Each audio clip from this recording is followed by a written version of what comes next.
Добрый вечер. На телеканале ТНВ Татарстан, ток-шоу «Точка опоры». В студии Светлана Кадырова. Приветствую всех наших телезрителей. Итак, мы приходим в себя после многодневного бурана, который еще раз доказал, наверное, всем нам, как важна для нас среда обитания, покрытые сугробами пешеходные улицы, скверы, закрытые калитки, непроходимые дворы. Вся наша жизнь, в общем-то, потеряла привычный комфорт. Снег, конечно, уберут, мы в это верим, абсолютно, до конца недели, по крайней мере, точно, обещали. Но вот что останется, когда очистят от снега, останется ценность той самой городской среды, в которой мы уже привыкли жить в совершенно ином и другом качестве. Что такое городская среда, как она меняет качество жизни, об этом сегодня говорим с нашими экспертами, я с удовольствием их представляю. Алексей Михайлович Фролов, первый заместитель министра строительства, архитектуры и жилищно-коммунального хозяйства Республики Татарстан. Добрый вечер. Добрый вечер, Светлана. Альберт Маганович Шайнуров, заместитель председателя комитета внешнего благоустройства исполкома города Казань. Спасибо, что нашли время в такой сложный для города период приехать к нам. Сегодня меньше пробок. Спасибо большое. С нами сегодня даже из Зеленодольска приехали. Значит, все хорошо, в общем-то, жизнь нормализуется. Зульфат Фуланович Хабибуллин, руководитель исполнительного комитета Зеленодольского района Республики Татарстан. Добрый вечер. Арина Сергеевна Петрова, руководитель департамента программ развития городской среды Института развития городов Республики Татарстан. Приветствуем. Добрый вечер. И Менделеев смог добраться. Все нормально у вас там тоже?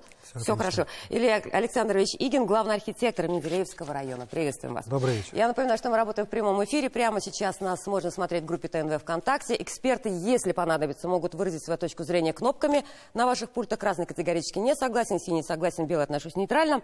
Начнем программу с анализа опроса нашей интернет-аудитории. В начале недели мы спросили, довольны ли вы своим двором.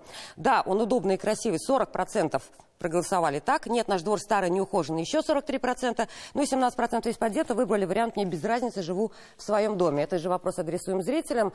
Итоги интерактивного голосования подведем в конце программы. А мне бы хотелось, чтобы эксперты вот так проанализировали. 40% довольных своим двором и 43% недовольных. Вот, Арина Сергеевна, все-таки раз куратор программы, с вас начнем. Это много, мало?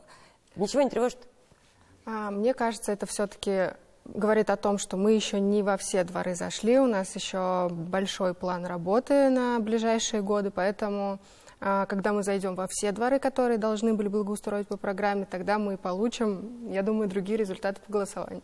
Алексей Михайлович, еще лет 10-15 назад, если бы мы этот опрос бы задали любой аудитории, там бы, наверное, было все 100% «нет, я недоволен своим двором», да? Нет? Вы знаете, или преувеличим?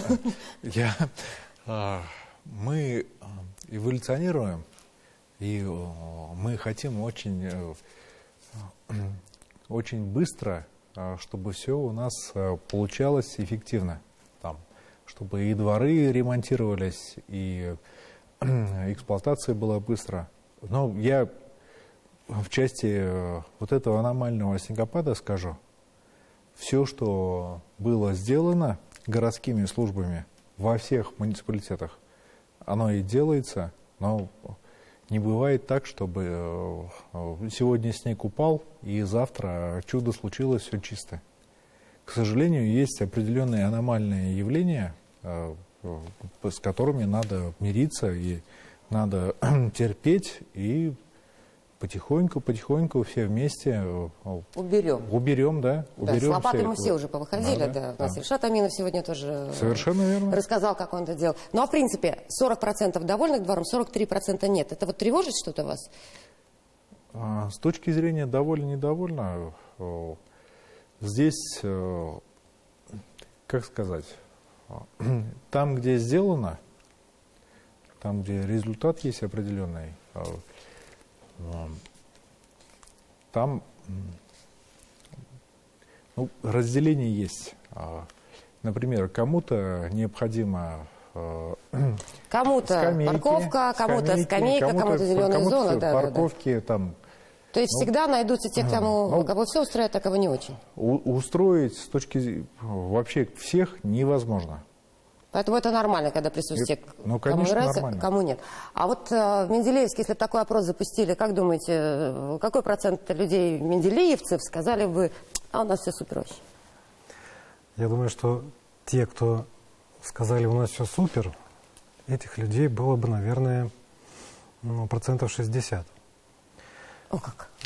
Я в этом случае поддержу коллегу, угодить всем невозможно.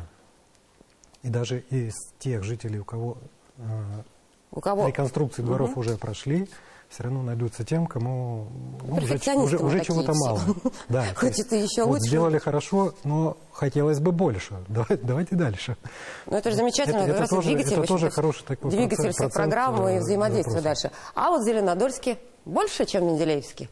Запускать соревнования районов прямого Я эфире. думаю, нет, потому что по количеству дворов у нас 60% еще не сделано. Согласен с Ариной и с Алексеем Михайловичем, что все субъективно. И даже когда вот мы проводим голосование и согласовываем те планы по двору, то есть всегда находится группа людей, которые категорически против некоторых вещей, а есть группа людей, которые поддерживают это рьяно.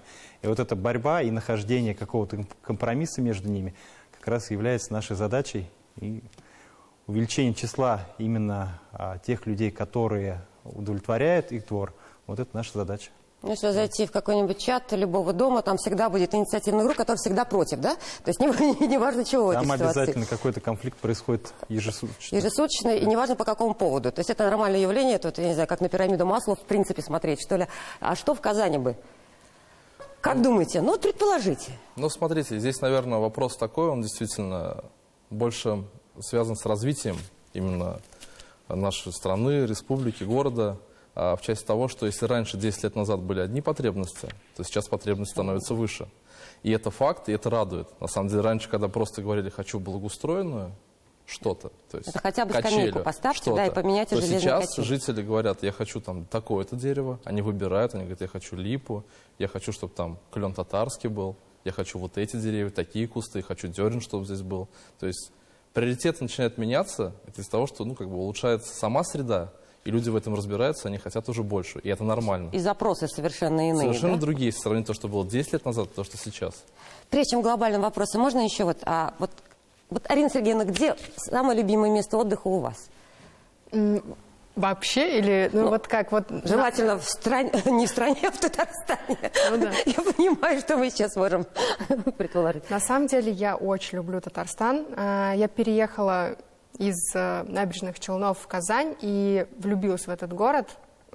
Без разницы, где я нахожусь в Казани, мне хорошо. Это мой дом, в целом город — это мой дом. Поэтому Может, есть какой-то любимый двор или сад где бы рыбака, я ни например? находилась, это хорошо. Мне все нравится, но и в том числе очень люблю, конечно, ездить по республике, по нашим районам, в гости, на инспекцию, смотреть, как реализуются программы, как обслуживаются те объекты, которые мы благоустраиваем. Тут я, конечно, тоже кайфую, когда разъезжаю по Татарстану, и с коллегами вместе мы находим какие-то решения, компромиссы и ставим для себя новые цели и задачи. Поэтому не могу выделить какое-то конкретное место. Люблю вообще всю республику, поэтому... А где душа отдыхает у архитектора? Смешно сказать, но на работе. Не-не, давайте мы все-таки о городской среде. Давайте так скажем. Сейчас начнет каждый кулик свое болото хвалить. Ну, похвалите, есть же в этом Что касается болоте. того нечастого отдыха, который случается, то в Менделеевске, конечно, больше всего свежий объект. Это арт-пространство «Атмосфера», сквер при нем. Это пастернаковским чтением, да, было? Да. Все, хорошо. Алексей Михайлович, а где отдыхает душа первого заместителя министра строительства? Какой парк любимый? Я прошел непростой жизненный путь для того, чтобы пожить в Казани. Я сам чистополец, уходил в армию, возвращался из армии в Чистополе, начинал свою трудовую деятельность в Чистополе, потом пожил какое-то время в Нижнекамске, и в 2006 году мы с моей супругой переехали в Казань. То есть с 2006 года живем в Казани. Мои детишки все, рожденные в Казани, они уже казанцы. И для меня выбрать место очень сложно. На текущий момент у меня есть загородный дом в Лаишском районе. Наверное, это самое укромное место, где я могу просто почистить сам снег, поработать руками, разжечь костер, приготовить шашлык. И Как для вкусно меня вы это рассказываете, Алексей Михайлович. А общественное пространство это есть любимое? Да, пройтись, я не знаю, по набережной, по... Ну, конечно, мы настолько создали много общественных пространств. Я горжусь нашей столицей, городом Казанью. То, что мы сделали за эти годы Беспрецедентно, реализации абсолютно, вообще. да, согласна. Изменили в целом восприятие людей к общественному пространству. Наша задача о том, чтобы воспитать молодое поколение, чтобы это все берегли, чтобы сохраняли все эти вещи. Вот ребята из Менделеевска, из Зеленодольска, там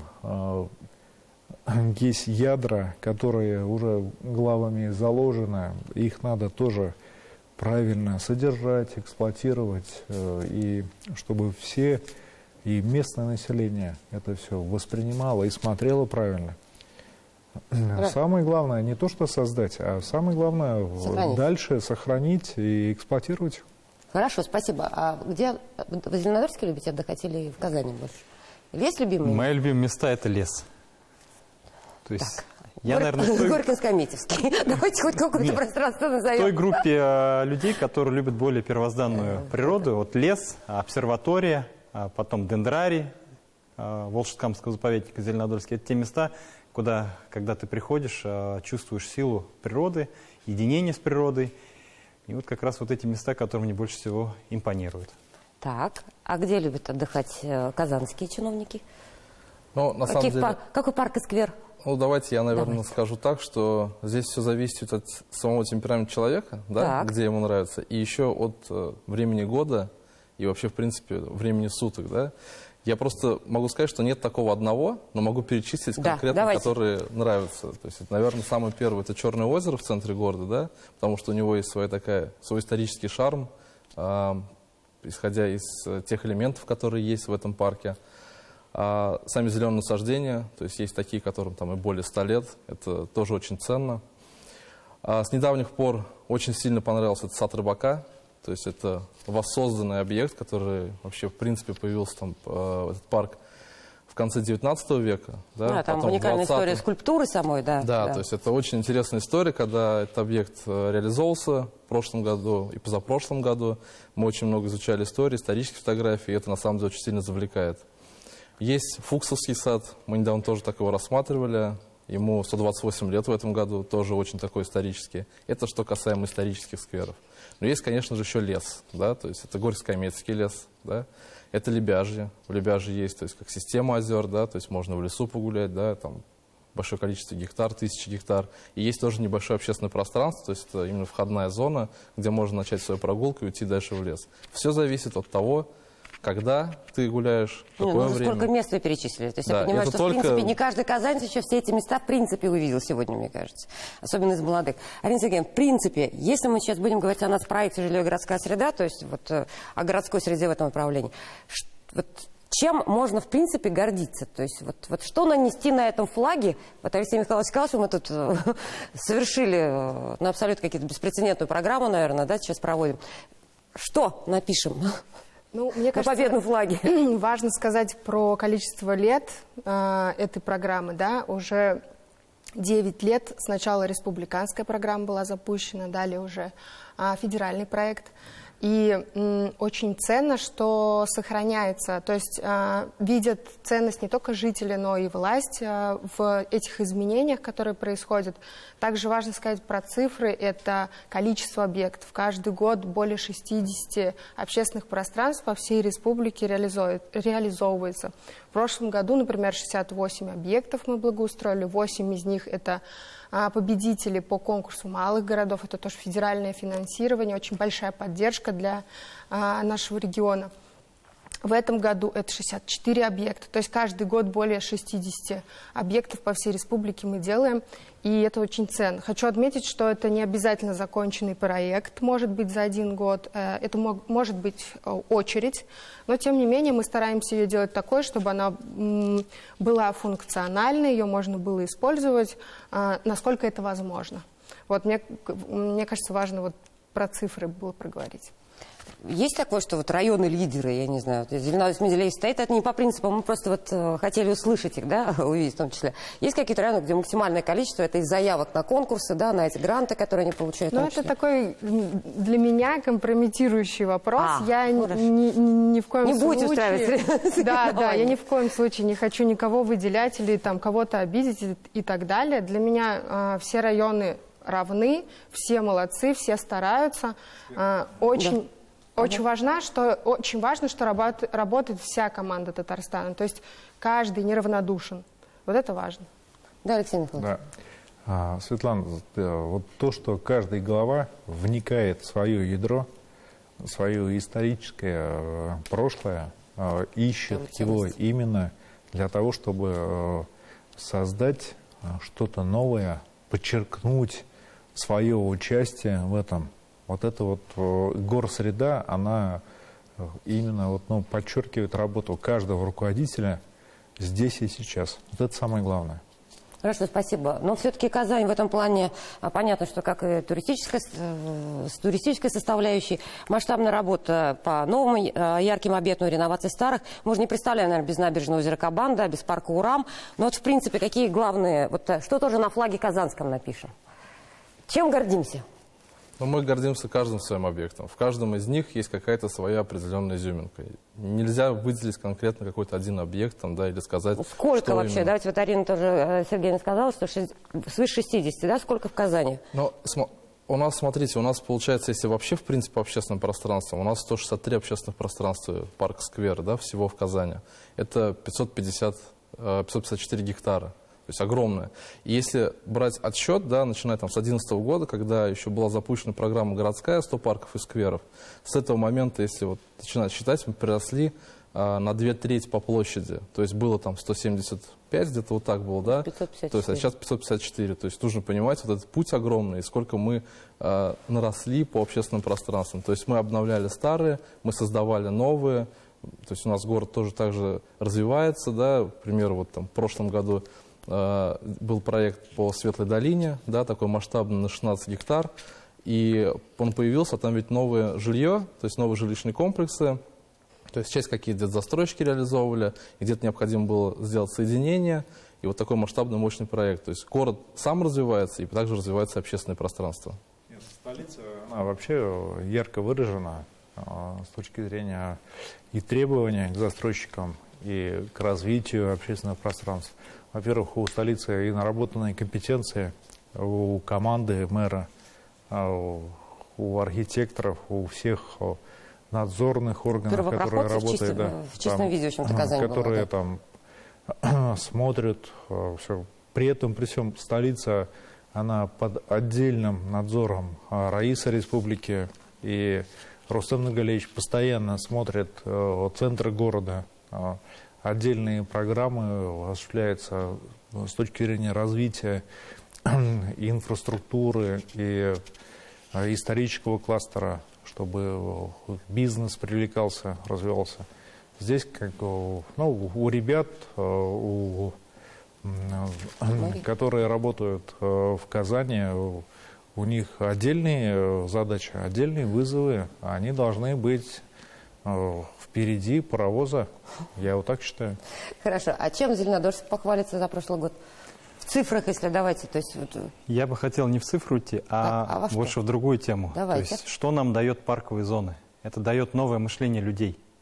То есть люди начинают по-другому мыслить, они себя чувствуют по-другому. Учатся и жить я в вот не другой согласен среде с тем, что в Казани должно быть лучше. То есть те же жители Зеленодольска, они ездят и в Казань, и в другие места, и они хотят точно такие же пространства у нас. Так вот и здорово, ведь эта программа, что дошла до всех районов, ведь абсолютно. Да. Мы сегодня очень сложно иногда сравнивать тот же самый и Менделеевск, и Зеленодольск, и Мамадыш, хотя раньше вообще не сравнивали бы. Сегодня мы хотим сравнивать, и нам уже интересно, чем удивил Менделеевск или Зеленодольск. Да, здорово, согласен. конечно. Как раз вот команда института, она не делит город или район. То есть она пытается создать в каждом районе что-то уникальное, найти какую-то точку, которая интересна для населения, которая издревле привлекала внимание, и развить эту тему. И вот это, я считаю, как раз-таки очень важно в данном аспекте. Вот в Менделеевске, вы архитектором в Менделеевске сколько лет, Илья Александрович, уточните? 2 года. 2 года, а до этого? До этого Нижнекамск. До этого были в Нижнекамске. В принципе, то есть вы переезжаете в более маленький городок, да, архитектором и так далее. И я же понимаю, что архитектор — это личность творческая, то есть и он зачем-то туда ездит. Я понимаю, что по приглашению, наверное, да, там переманивали и так далее, знаю вашего главу. Но, в принципе, насколько сегодня архитектор может реализоваться даже в маленьких городках, создавая там городскую среду? Ну, здесь вопрос неоднозначный. Архитектор Везде творит? сам собой, он как бы личность такая, знаете, не совсем продвигающая, скажем так. Так, Ну, ага. При поддержке, если он попадает в среду, попадает в команду, которая его понимает, и вот тогда он может реализоваться на все 100. Это определенно. То есть на примере Менделеевска я это понял. Но вот сейчас что... Ага. Я думаю, Да, Александр Михайлович. он еще не может уверенно высказывать свою позицию, потому что задачу от главы до конца не понял. Но для меня что важно, и Нижнекамск, и Менделеевск, вообще они города-сателлиты, они в принципе одинаковые. Один просто имеет историческое ядро, а второй просто промышленный город. И надо это все сочинить и сочинить правильно. Сочинить правильно для того, чтобы обмен был и через набережные Челны людьми, и историей, и чтобы люди, которые там работали, они чтобы удовольствие получали от места пребывания. В принципе, что было за прошлый год? Вот про арт-объект вы сказали. К пастернаковским чтениям, да, что еще было из такого, что появилось, что, в общем-то, изменило жизнь, качество жизни людей в городской среде? Ну, из глобальных крупных объектов то у нас появился стадион, которого вообще не было в Менделеевске. Появился пляж, которого тоже вообще не было. Ну, вернее, как он был, ну, какое-то что-то старое, заброшенное, непригодное для эксплуатации. Но вот такие вот очень крупные объекты вот они появились. Хорошо. Еще одна программа замечательная, это было онлайн-голосование. Да, мы каждый раз выбираем то, что мы будем реконструировать, обновлять, создавать, придумывать. И здорово, конечно, что, в принципе, люди объединяются. То есть люди тоже начинают думать, не только архитекторы, не только чиновники, да, Алексей Михайлович, думаю, согласен, с тем, что о судьбе своей же территории, своего города, наверное, здесь и патриотизм замешанный, и любовь к крови, здесь все, да, в этом понятии. И вот в прошлом году в онлайн-голосовании, Арина Сергеевна, если я не ошибаюсь, на самом деле не так много было проголосовать, по-моему, 119 тысяч всего там жителей Казани, вот, например, если по казанским объектам будем брать, и мы всегда переживали, что, ну, мало, да, еще людей, мало включаются, но мы все-таки получили, и в этом году начнет ремонт бульвар на улице Серова, озеро Малая Чайковая около 7-й горбольницы и набережное озеро Нижний Кабан, 3-я очередь, да, насколько я понимаю? Это вы говорите о тех, кто занял первые 3 места, да? Да. Что будет в этом году? Вот за что проголосовали, насколько это онлайн-голосование в принципе важно сегодня? Ну, смотрите как, да, здесь у нас по объектам, если смотреть, то, да, вы правильно назвали, это бульвар Серова, в этом году мы его начали, да, то есть там были определенные тоже свои трудности с объектом, да, исходя из грунтов, полностью изучили этот проект и немного его переделали. Так скажем, сейчас мы просто зашли по 23-му году, провели работы по, так скажем, земляные и бетонные, а в этом году, конечно же, да, мы планируем туда заходить и начинать уже, так скажем, наводить красоту, чтобы это уже было видно жителям, можно было уже эксплуатировать. Поправлю вас, это не Малая Чайка, а Большой Чайковый, то есть Малая Чайка мы уже сделали, да, Малая Чайка, причем отмечу, было отмечено на международном конкурсе тоже в прошлом году, да, в Китае. То есть получила грамоту почета. Именно сами жюри тоже приезжали к нам, посмотрели этот объект, да, и в совокупе то, что это с больницы, им очень понравилось. Они выделили это. И даже можно сказать, то, что некоторые члены жюри говорили, то, что не во всех странах это получается. Мы услышали такую обратную связь, что в некоторых странах пытались такое сделать, но не смогли между собой договориться жители, больница и госорганы. Но у нас это получилось, мы это реализовали. И получается, сейчас там есть продолжение этого Малых Чайковых озер, это Большие Чайковые. То есть там территория в 3 раза больше, чем которая была реализована, но она сложна тем, то, что не просто так же у нее чайковое название, там действительно организация чайки, там большое количество есть животных, растений различных, и поэтому мы, так скажем, зайдем небольшими шажками, то есть только Не часть. нарушить экосистему. Да, чтобы не нарушить, чтобы ее исследовать. Мы зайдем так, чтобы это можно было безболезненно для экосистемы сделать. То есть вот в планах пока так заходить. В части того, что вы назвали третью очередь набережная Кабана, ну это, конечно, очень серьезный проект, он требует больших финансовых средств. Ну, пока, то есть я затрудняюсь на это ответить, как он Но будет пока или нет. перспективы какие-то. Конечно же, да, но По всех крайней знают о мере, том, нет. то, что хотелось бы закольцевать Нижний Кабан. То есть сейчас две Вообще, очереди есть. это вообще бомба для города Казани. Да. Если это все получится, вот это мечта. 5 километров закольцевать Это вообще будет закольцевать, просто. чтобы была полностью пешеходная зона. Это, если у нас получится, мы будем чемпионами. Мне кажется, почему эта мечта и чиновников, и людей абсолютно совпадает, да? То есть вот Да. такая общая мечта, Именно я бы так, сказала. именно так. Каждый раз к нам тоже так же обращаются, говорят, ну когда уже хочется, там тоже. Это Там, общий. там можно гулять, то есть все нормально, там есть брусчатка, то есть там есть дорожки по этой третьей очереди. Ну, конечно же, когда ты гуляешь по первой, второй очереди и Ты видишь ту понимаешь. красоту, которая там, хочется такого же продолжения. Хорошо, Арина Сергеевна, в принципе, что такое онлайн-голосование? Чего нам в этом году чего выбирать? Когда выбирать? Где выбирать? Кому как куда включаться? Вообще, я думаю, что просто не все, возможно, еще и знают, что Да. его голос тоже может стать решающим в каких-то. В этом году также традиционно у нас будет проходить голосование, но оно пройдет раньше. Оно пройдет, Алексей Михайлович, если что, поправьте меня, в марте с 17 числа. Правильно говорю?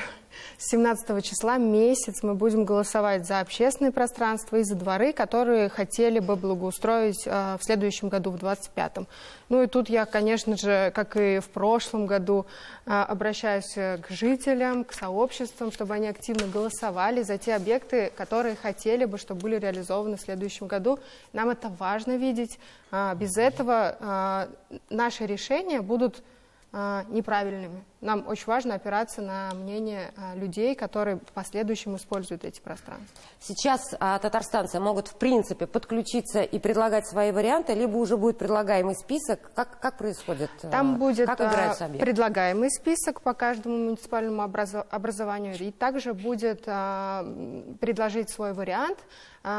И каждый год вот из предложить свой вариант каждый район вытаскивает какие-то вещи, которые действительно важны для города, и вставляет их в общий перечень, и потом уже это становится как настоящим объектом, за который тоже можно проголосовать, и он тоже имеет такую же роль, вот как и список, который мы предполагаем, уже имея опыт, имея прошлые голосования и так далее. Хорошо, а вот в Зеленодольске что бы хотели сделать в этом году? Какой поддержки от жителей ждете, чтобы, в общем-то, качественно изменить их жизнь? Хотели бы мы очень много сделать, конечно.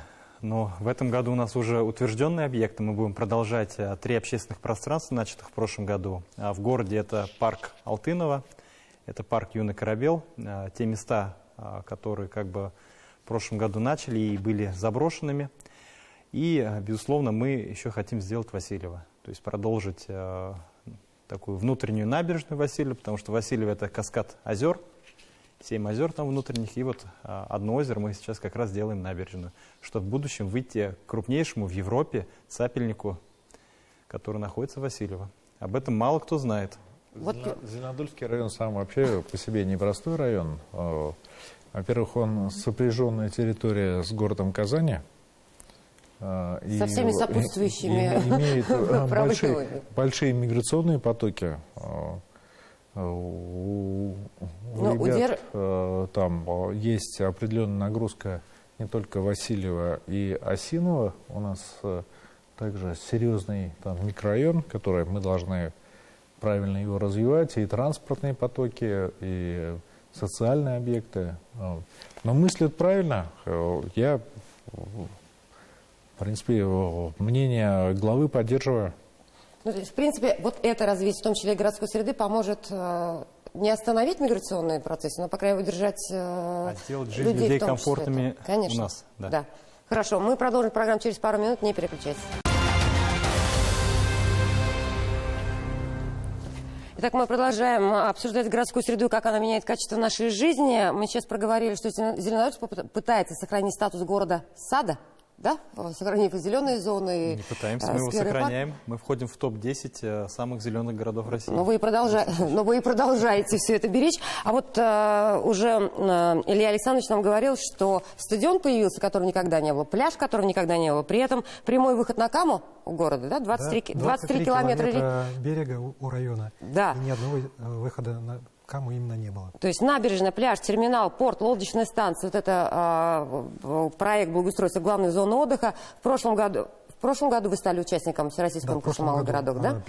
Вот что, этап каким образом будут завершили. развиваться эти проекты и каким образом, вот Алексей Михайлович не первый раз это говорит, что мы пытаемся учесть исторические такие, да, какие-то национальные, ментальные особенности каждого города, как вот это все вшивается в эти проекты?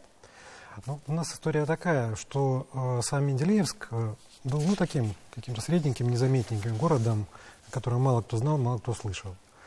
Основная задача... При богатейшем историческом прошлом того. Конечно. Основная задача команды города была в том, чтобы найти то зерно, которое в нем заложено, найти его идентику этого города, что можно идентифицировать с городом таким образом, чтобы это стало узнаваемым. И вот в этом ключе стали развиваться все те проекты, которые на территории города реализуются. То есть помимо самих общественных пространств мы и в информационном поле продвигаем бренд своего города, подаем как город химиков, как город, где зарождались многие, скажем, такие знаковые вещи, которые где-то отложились в истории. Как город, где работали, либо каким-то образом имели отношение к этому городу великие люди, великие писатели, ученые, тот же Пастернак, Менделеев, как минимум. Вот. И вот эти моменты все мы стараемся учитывать при создании новых пространств, новых каких-то точек притяжения для жителей города, для приезжих. То есть, чтобы человек, приехав, либо придя просто в какое-то общественное пространство, тот же пляж, тот же на стадион, он все равно понял, что это, или сфотографировал, кому-то отправил, да, и человек понял, что это именно Менделеевск. Вот это, что это не где-то далеко, это здесь, это вот оно. А как сложно, Арина Сергеевна, в принципе, вот эту идентику, вот эту уникальность найти, подчеркнуть, раскрыть? Это же отдельная еще история. И это здорово. В этой ситуации мы получаем, наверное, что жители довольны, потому что, в принципе, раскрывается история, да, твоего там района, села, города. Но вот насколько сложно, ведь проще как-то что-то новое построить, может быть, бездушное, что ли, в этой ситуации получается? Сложно. Это большая работа архитекторов, которые ходят по тем людям, которые знают историю того или иного места, расспрашивают, задают множество вопросов, не отпускают их, пока не добьются истины. Я хочу привести пример. Один из, это Юнусовская площадь, которая тоже была благоустроена в этом году. Очень богатое на историю место, которое было, можно сказать, забыто. Если бы на него вовремя не обратили внимания, возможно, оно было утрачено. Сейчас это туда приходишь, туда состояние души, состояние меняется. То есть такое спокойствие, там можно посидеть и просто расслабиться после трудового дня. И даже не важно, не знаешь ты историю, хотя там есть таблички, обязательно про это все рассказываем. Неважно, это просто такой дух, который был создан и архитекторами, и строителями поддержан, и воплощен в жизнь. Вот насколько сложно все-таки, сохраняя прошлое, создавать вот это будущее? Насколько удается вшивать где-то национальный, да, колорит, национальные особенности, ментальный, культурный код? Вот в той же самой Казани, наверное, там настолько, каждый район настолько уникален даже внутри, да, как? Благодаря чему? На самом деле, это нелегкий проект. Я понимаю, сколько критиков, в том числе, да, в том числе и от жителей, которые каждый хотел бы увидеть в этом объекте совершенно там свое.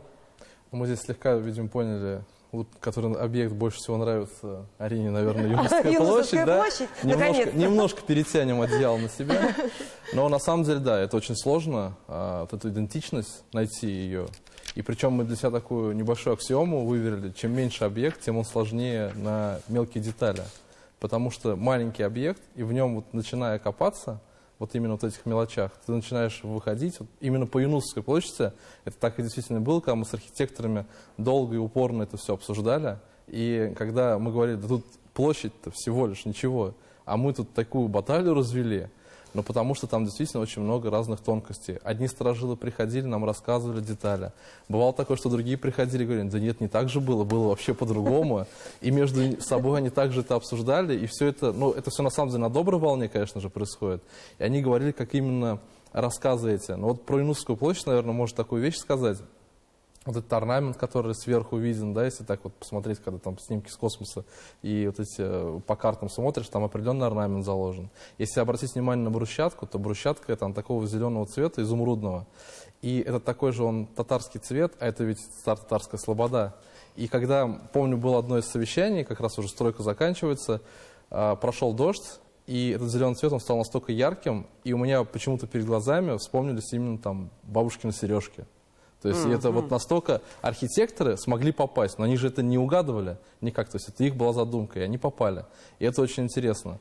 Интересно именно вот искать эту идентичность, смотреть, что было, как было, привязка с зданиями ближайшими. Жители ближайшие тоже много высказывали свой там. Кто-то говорил, да, вы хорошо делаете, кто-то говорит, а зачем вы здесь почистили вот эту поросль, которая была, у меня окна открылись теперь. Потому что один из 4 скверов Юнусовской площади прилегает очень близко к дому. И теперь, говорит, мои окна открылись. Что мы с этим будем делать? Ну, мы объяснили то, что вот сейчас мы закончим такую строительную часть, начнется посадка зеленых насаждений. Вы увидите, что здесь будут деревья, и вам еще комфортнее станет, когда у вас перед окнами не какая-то поросль, да, а уже здесь будет посажена рябина, здесь будет уже сирень. Это уже такие благородные кустарники и деревья, от которых у вас еще больше будет наслаждения.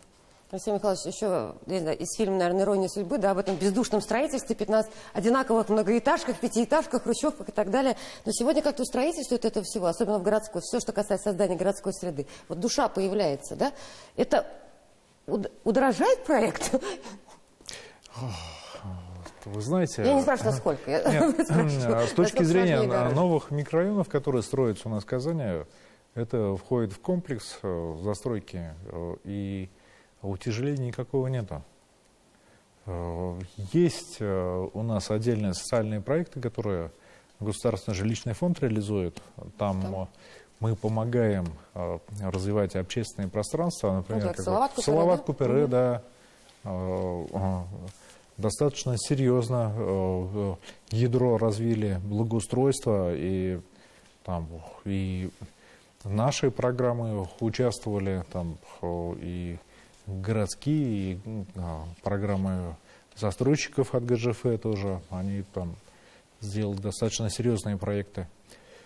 Не всегда хватает все. И мы вот последние новогодние эти снегопады почувствовали, насколько достаточно серьезная нагрузка на эксплуатационные службы. Стоит чем заниматься, развиваться дополнительно. И все эти моменты, чтобы наши эксплуатирующие организации тоже держали на контроле. Я не хочу никому оценку давать плохую. На самом деле, вот этот снегопад за мою историю работы, я вам скажу откровенно, это первый такой большой вообще исторический снегопад, с которым приходилось сталкиваться. И в личной жизни, и профессиональной. И профессиональной, да. Поэтому все службы работают, никто не сдался. Надеюсь, нам откроются скоро все наши портфели, мы все-таки проникнем на каток Черное озеро, попадем, я надеюсь. Ну, по крайней мере, у меня планы в субботу абсолютно были. Нет, кстати, каток Черное озеро, я вот сегодня выезжал как раз, у меня окна смотрят на него, музыка играет, люди катаются. Алексей Михайлович, все, едемте. Едемте на каток. Все-таки, когда мы говорим о душе и вот о поисках, да, вот этих смыслов, вот каким образом Ну, сложно. У нас власти проще как-то, ну, наверное, выделили проект, отдали, сделали и так далее. Насколько все стараются быть вовлечены? Насколько это вот такой общий процесс? Ну, сейчас работа, она сама по себе поставлена так, что совместно с институтом, что невозможно просто выделить деньги и сделать. То есть это действительно И сложная потом просто подписать, работа. что объект принят, да? Да, то есть тут именно как раз-таки встречи с жителями, многочисленные встречи с жителями, они как раз делают свое дело. И там бывает очень жарко, я не скажу, что там всегда там очень добро. Там действительно бывает, что там люди встают, там чуть ли не кулаками идут, но в ходе беседы, скажем так, то есть все равно приходим к консенсусу и находим вот эти как раз-таки какие-то ниточки, за которые потом мы уже вытягиваем и создаем то пространство, которое устраивает многих. Ну, это вообще фишка была программы «Наш двор», да? То есть изначально, давайте услышим, а что хотят жители. Даже не нашего двора, это вообще подход республики. С самого Нет, начала. это было вот так уже, вот категорично было обозначено, только так и никак иначе. Там, Жители да. и контролировали, и обсуждали, и следили, и так далее. Но я на общественных пространствах тоже самого. Как научились находить вот этот компромисс? Как примирить, я не знаю, бабушек, мам и 15-летних подростков? Как примирить автолюбителей, пешеходов вот просто с ментальностью пешехода, да? То есть когда все водители не очень хорошие люди, например. Каким образом, к чему пришли и почему вот это вот обсуждение совместно, чем важно оно, чем ценно? Это, конечно, вот в некоторых дворах просто и общественных пространствах, да, сразу находится какой-то компромисс, и люди понимают, и у них есть общее мнение на счет развития, да, пространства. Где-то очень сложно. Мы встречаемся там и по 10 раз, бывает в одном дворе по 10 раз встречаемся. Начинается, ну вот если есть такие вот конкурирующие, так скажем, со своим мнением две группы, да, то, конечно, первая часть совещания всегда посвящена неконструктиву. Тут все, ну то есть архитектор презентует, потом начинается, каждый свою боль высказывает, начинаются ссоры между собой. Тут, конечно, очень важна роль модератора на этих встречах, чтобы можно было сразу и вовремя остановить, каждому дать слово высказаться. И только после этого уже уйти на доработку архитектору. Я хочу сказать про очень важную роль архитектора. Все-таки мы не спрашиваем, какого цвета должен быть какой-то элемент. Нам нужно понять основной запрос людей, то есть что болит, что хочется, чего не хватает. Вот это важно. И тут уже архитектор, имея профессиональные навыки, может составить общую картинку из запроса и из тех там ограничений, своих знаний, общее видение пространства. Во второй раз выходим там, или в третий, уже меньше. Почему так не сделано? Ну, объясняешь, только так. Ну, то есть иногда на что-то невозможно повлиять. Есть очень много ограничений, даже в тех же дворах. Это многочисленные инженерные сети, с которыми мы не можем ничего сделать, мы не можем их переложить в одночасье и сделать так, как нам хочется. Мы не занимаемся там новой застройкой, да? Мы не приходим в поле, вот как застройщики приходят, и у них полный карт-бланш, что хотим, то и делаем. У нас нет. У нас все-таки есть ограничения, есть свои принципы у каждой программ, и у дворов, и у парков, которым мы следуем, про которые рассказываем, объясняем. Эти принципы основаны в первую очередь на практике вообще российской, как это делается по всей России, какой есть лучший опыт, именно на это мы и ориентируемся. А ценность-то в чем, Арина Сергеевна? Вот если люди начинают, вообще в принципе, если люди начинают обсуждать судьбу своего там двора, я не знаю, парка, леса, они потом как-то за эту судьбу все вместе ответственны? Что? Ценность Почему? в том, что они потом сплочаются, формируются даже активные группы, которые... И сохраняют, и берегут, да, как потом которые, говорят, да, не Михаил? только просто там встречаются, дружить начинают с семьями, дети начинают дружить, а еще и потом берегут то, что мы создали. Вот это очень важно, потому что, ну, например, во двор, в общественное пространство, которое близко, да, там, к дому, может зайти любой, и для кого-то это не ценно, а для них ценно. И важно, чтобы они могли сказать, что вот если видят, да, какое-то нарушение, подойти и сказать, что, пожалуйста, так не делайте. Либо своим детям уже рассказывают, вот так нельзя, нужно бережно относиться и так далее. и они уже чувствуют сопричастность к этому месту, то, что это они придумали. Это вот они сказали, что вот тут нам нужна Здесь там уже детская другие, более площадка. глубокие смыслы появляются, Да. эта программа. А что вы самое интересное, необычное просили жители во дворах, либо еще что-то? У кого-то есть какая-то история? Ну, историю про Салават Купры, наверное, можно рассказать. Да. Ага. Было Что такое... просили, что необычно? Нет, не то, что так просили, а на самом деле, как проходило общественное обсуждение, это было в 2020 году, это была осень, и собрался полный актовый зал жителей. Ну, там активные жители, да. Очень Салават активные Купры. жители, и на самом деле мы не знали, в каком формате они будут преподносить свою информацию, ну, потому что действительно по-разному бывает, да, как коллега говорит, но, как правило, всегда пытаемся через модераторов и сами людей более так спокойно русло привести, давайте, мы же для того, чтобы сделать, а не просто, чтобы здесь что-то пообсуждать. И там приходили дети с макетами, которые они делали из пластилина, как они видят парк, да, они там вырезали из картона что-то, да, там целый макет, который вот так, как книжка, открывались. То есть были вот такие макеты, они презентовали. А самое интересное, наверное, было то, что этим летом, когда мы как-то выездное совещание там тоже организовали по эксплуатации, дети стояли, говорили, я делал этот макет, и там был фонтан, и вот он фонтан здесь этот есть. То есть, на самом деле, конечно, Салават Купры, как Алексей Михайлович правильно заметил, он очень такой парк получился насыщенный, потому что, ну, мы понимаем, что он социально там значим, то есть там 6 гектар территория. И насколько ждали его? его очень, там, с 2018 года родилась там идея, это, да, то, что должен появиться парк, и вот там реализация началась, получается, в 2021 году, и в 2022 она завершилась. И когда спрашивают, какие есть фишки в Салават Купры, да, они, по-моему, там все есть. Все, что вообще может быть в парках, То там есть все есть воплотили за все годы Да. пожеланий общения с Все, населением? что хотели, да. И вот, и говорят, самая такая фишка, наверное, была в том, что когда, говорит, я вот просила фонтан, и фонтан появился. А это, говорит, ребенок, которому там, ну, лет 10. Вот она, сопричастность, да, о которой Анна Это Сергеевна ценно. говорила. А вот сейчас все-таки Зеленодольский, Менделеевск. Вот когда вот приезжаете в Казань часто, вот видите дворы, парки, еще что-то. Вот если раньше, скорее всего, сравнивали, ну это же вот столица, здесь поэтому вот так можно, здесь денег больше и так далее, и так далее. Насколько сегодня, в принципе, интересны, необычны, креативны ваши дворы по сравнению с теми же самыми Казань? Есть вообще разница или нет? Вот честно, Рифат Флонович, Илья Александрович. Ну, я думаю, что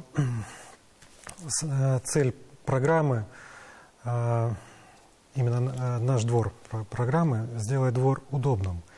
Но в плане креатива, ну, здесь, конечно, можно по-разному посмотреть на этот вопрос.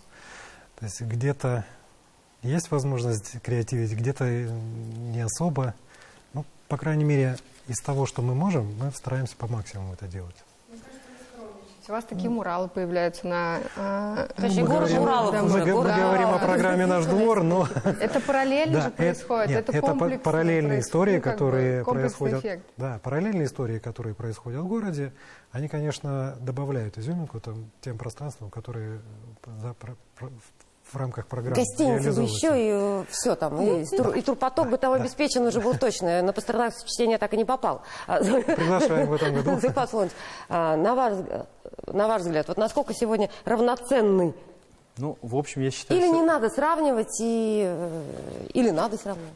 Я думаю, сравнивать надо обязательно, но, в общем, все равно, что в Казани, например, что в других городах, мы заходим же не в новые дворы, а в те дворы, которые были построены еще там в советское время, то есть там, где сейчас ситуация была, скажем так, не самая хорошая, где нет дорог, где нет тротуаров, и создается, в принципе, базис один и тот же. Вот. А уже как все это сделается на местах, это действительно задача уже команд на местах. Вот из того, особенно, что мы делаем, наверное, мы сразу заходим комплексно. То есть мы не берем двор отдельно, тут, там. То есть мы заходим, стараемся 5-6 дворов объединить, чтобы создать единые пешеходные тропы. Потом к этим дворам мы уже подходим общественным пространством. То есть смотрим, где нужны тротуары, чтобы уйти на основные магистрали, в магазины. То есть это уже мы добавляем за счет муниципального бюджета. Вот это, наверное, особенность у нас. Алексей Михайлович. Можно Да, я да. добавлю? В Зеленодольске есть очень теплые истории отзывов от жителей, когда после ремонта они выходят с тортом, и на торте нарисован их двор. Ну, то есть прям вот реальная Рифат Флонович, вот что фотография. рассказывать. Благодаря И показывает дорожников, нам. говорят, молодцы, спасибо вам большое. Это ценно, мне кажется, и это большая часть заслуги, конечно, района. Ну Что и одна происходит? такая фишка. Наш двор, он вообще пошел в Зеленодольск. Была программа «Стандарт Опа! двора» в Зеленодольске, Вот которая была в конце иначе программы слегка раскрылся сделана. человек. Вверх поспорит. Сейчас Казань спорит, начнет Менделеев подключиться. Алексей, да, У нас Михаил была одна Шалатов. особенность, что для того, чтобы зайти в программу «Стандарт двора», жители должны были собраться, сами проголосовать, что они сделают Это была за свой какая-то счет. местная инициатива на Да. муниципальном уровне, да? На муниципальном уровне, то есть из местного бюджета выделялись деньги. И тот двор, который, например, делал больше всего каких-то малых архитектурных форм, насаждений, то есть он автоматически поднимался на первую строчку. То есть можно было за счет того, что жители больше вкладывают, как в двор, можно было подвинуться и зайти в программу вне очереди. Когда обсуждали, что на флаге написать Зеленодольск, Родина программы «Даже двор». Алексей Михайлович, У вы нас, сейчас... да. на самом деле очень много местных талантливых руководителей. Ни в коем случае Михаила Павловича не хочу обидеть. Многие планируют в долгую, смотрят, изучают стратегию общую, программы, которые Рустам Нургалиевич готовит, утверждает их на следующий год, стараются системно подходить. Не у всех получается, к сожалению, там связанные, особенно это вот пригород города Казани, там, потому что достаточно серьезные миграционные потоки, достаточно большой объем коммуникаций, которые необходимо построить. Но ребята занимаются, работают этими вопросами. Это здорово, что до этого руки доходят. Да, уже. с точки зрения это уже хлеб. общественных пространств и вообще как бы инфраструктуры и понимания с точки зрения вообще пространственного развития нашей страны, это такой пласт, по которому нам идти, еще и думать для того, чтобы найти оптимальный результат для каждого нашего населенного пункта, чтобы каждый наш житель был заряжен, чтобы был замотивирован на благо работы. И мы должны стараться работать вместе вот с коллегами, с муниципалитетами, чтобы все, те ресурсы, которыми мы обладаем, чтобы они были направлены на создание тех условий, чтобы на местах у ребят все получалось, и чтобы строилось и развивалось, сохранялось. И... Меньше минуты до конца программы. Телезрители проголосовали. 45% говорят «отличный двор», 45% говорят «еще не дошли», да? А остальным 9%, ну, телевизионная аудитория, да, все. Парочка человек только ответила на вопрос. Арина Сергеевна, но все-таки вот главный критерий вот, городской среды, ее смыслов на концовку. Мне кажется, важно, чтобы это место было к месту. То есть его использовали. Когда общественное пространство строишь, очень важно, чтобы на него был запрос. Вот когда стройка произошла, выходишь в это общественное пространство, видишь кучу людей, вот это успех. Я расскажу про последний опыт. Арина Сергеевна, не успеем уже рассказать. Хорошо. Мы говорим про Спасибо. успех. Я пожелаю вам всем успешно реализовывать все свои программы. Пусть будут довольно счастливы ваши жители. Спасибо, что приехали. Спасибо, что пришли. Всего доброго. До свидания.